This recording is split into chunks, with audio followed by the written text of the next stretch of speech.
Now. That's what you're texting. We were talking before we got into the podcast about like how you earn that a physical. You didn't like go and download it from the PS5 or whatever.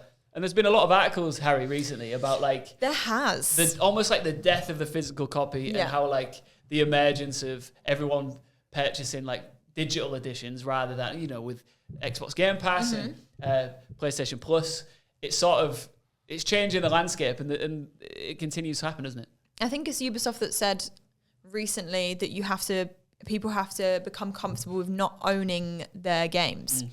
And at first I was like, outrageous. I was like, what is this? And then I thought about it and I was like, they're not wrong in a way. Like every other medium we consume, Netflix, subscription, Spotify or Amazon Music, whatever you're using, subscription. Like who's going and buying their music these days? I'm not buying any. Me. You buy music? Yep.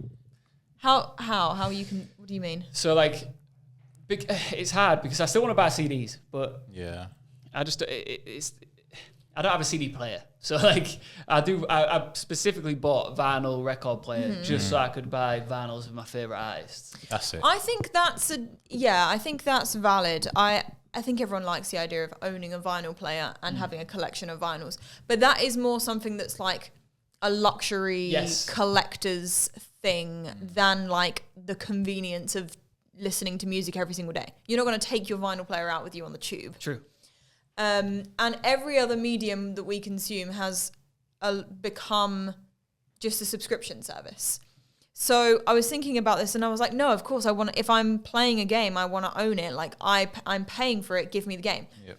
But I started to think about it in a different light in terms of like a single player game. Most of the time I'm just going to play through it once and I probably won't ever touch it again. So does it really make sense for me to buy the entire game and own it for the sake of only playing it once? Or am I going to sign up to a subscription service like £7 to £10 a month, play a bunch of games, maybe for a small period of time, but never own them?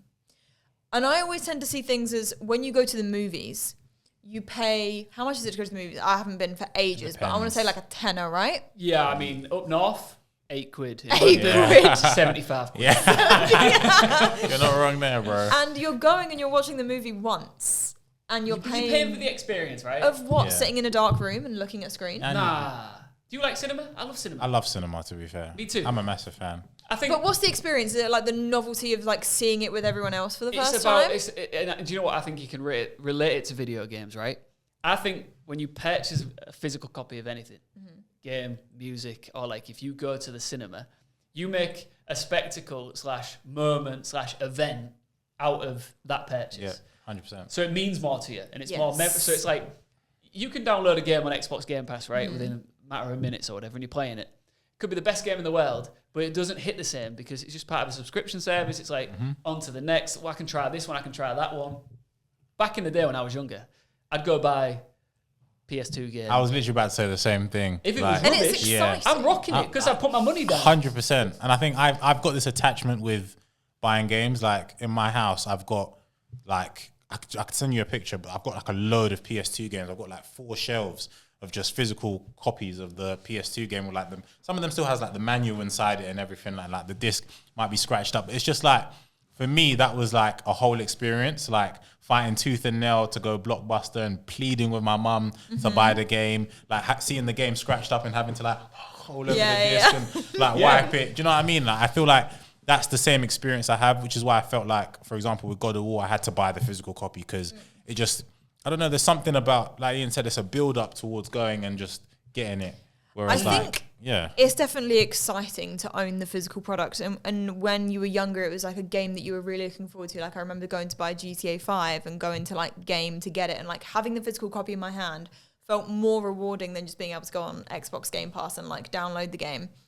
But I do think that times are changing. And do you now want to sit and play a game that you might not be interested in because you've spent money on it? Or do you want to be able to try a multitude of games and once you're done playing, you don't have to pay the money to play it anymore if you don't want to? I think the issue is, it's not just the subscription services, is it? Like, you could just buy digital copies of games outright if they're not on the platform as well. Like, I bought Harry Potter. You went big on Harry Potter, right? 65 quid that was, digital. I didn't play it. Yeah, same.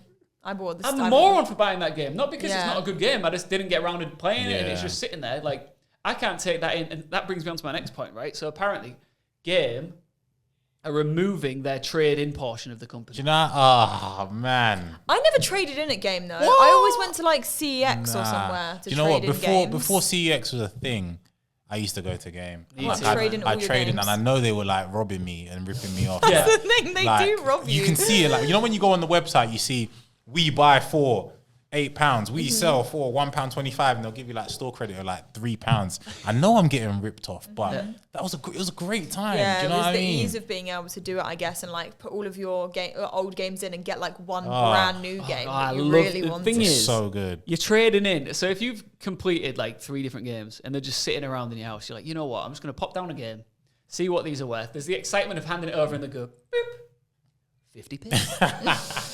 75p. It's like, yeah, great. All right, you can have FIFA for 45 quid. I mean, I've saved a bit of money, but again, it was that experience. I mean, CEX, of course, still exists, but you're not able to go into CEX and buy a brand new copy. Yeah, which is the sad part. And I just think that we're losing part of what makes gaming special. Yeah, I think a lot of it is from when we were young. Like, it is, isn't it? It's that nostalgic feel. Do you know what I mean? Like even like buying games. Like, obviously, that we mentioned digital copies. For me, when I was young and I used to like play FIFA, which is now FC, there was nothing better than finishing school and running to get the physical copy of FIFA to then go home. Yeah, if that makes sense. So or like because I was like 12 and my mum bought me Call of Duty. Shout out my mum. But like I'd come home and I'd see Call of Duty there.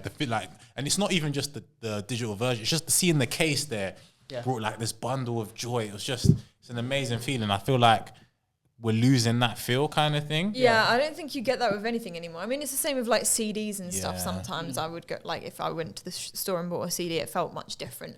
But at the same time, as bad as it feels to be losing that like magical part of like being young and being able to go to the shop and buying something with your own money and having the physical copy, there are pros and cons to each. I mean, like, now there's not probably tons of manufacturing waste and things like that, and it's much easier to just go online and download something. Also, they're making consoles without CD drives anymore now. Like, my PlayStation doesn't even have a CD drive, I don't think. So everything I get, I have to download it. My computer doesn't have a CD drive either. No, mine doesn't. So everything is just download. It's funny, isn't it? Because I feel like whenever any industry or medium, whatever, just like transfers to the digital age, there's always a kickback from the oldies, right? You know, it happened with music. I remember when, you know, Napster came out, which was like this big illegal downloading website for MP3s and all that sort of stuff. But then it became legal because that's the way it had to be, because otherwise it just kept happening illegally. And like, when all these services came out, musicians are hating it, and I'm sure a lot of them still do. But even with music, like, because I pay for Apple Music, right? Spotify, whatever you get. Yeah. You'll download an album, and if it doesn't hit straight away, I'll try something else. I'll try something else. It's the same sort of vibe, but like at the same time, future generations will think, people used to earn? Yeah. That's so weird. Yeah. That's I just have it all here on a big drive. And it's weird that games are one of the last ones to kind of catch on. And when you talk about, like, obviously being the whole like illegal downloading stuff, like obviously music and movies were one of the first ever things to probably start being illegally downloaded. So there became these subscription services, and with that, it was like people, and at the time, I'm sure when it first came out, it was probably so cheap. Now it's much more expensive. Like, subscriptions are way more expensive now than they used to be. Yeah. People probably thought, oh, you know what, I can't bother to like download all this stuff, then import it to wherever they need to import it to.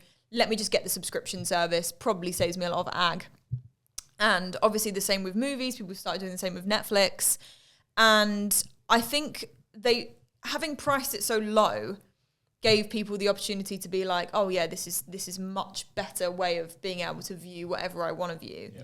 And now the prices are being hiked up and up and up to the point where it's just like unreliable to have multiple different services. So we can talk about the benefits of, you know, there being streaming services for games now as well. Yeah. But what does it mean for the future of how those services are going to be, because we talked about earlier, physical games, we can all still get physical games and we can buy our own downloads. But in some of the articles I was reading, it was pointing more towards like eventually Xbox, for example, are going to take over, and there's only going to be certain games that you will only be able to get with a subscription service instead of ever being able to download them and own them for a higher price. Got you. Which I hope that never happens, because there are some games I always get like the £1 free trial on Xbox Game Pass if I know there's a game that I might only play for like a couple of days with my friends. Sorted. £1 free trial on Xbox Game Pass. Saved myself loads of money. But there's going to be games that you want to spend hours and hours on. And if that's over the period of multiple months, you're paying way more. Yeah. So I don't know. I hope that doesn't happen. I really hope that doesn't happen, because that seems like probably the worst way to go about gaming. I don't know what the answer is, to be honest. No idea. I think it's just going to be, I think it would be difficult because like I have Game Pass. So when I look at the range of games, like they're nice, but I'm like, I don't know if I'm going to play any of these for the foreseeable future kind of thing. Yeah. So like, for example, one of the top games on Game Pass, I think, is Forza. Now I like Forza, but I don't know if I'm going to play Forza in August. Don't know if I'm going to play it in like July. So it's like, do I keep that on sort of thing? Like I don't know if the range of games is enough for me personally to be like, well, I want to pay £8 a month kind of thing.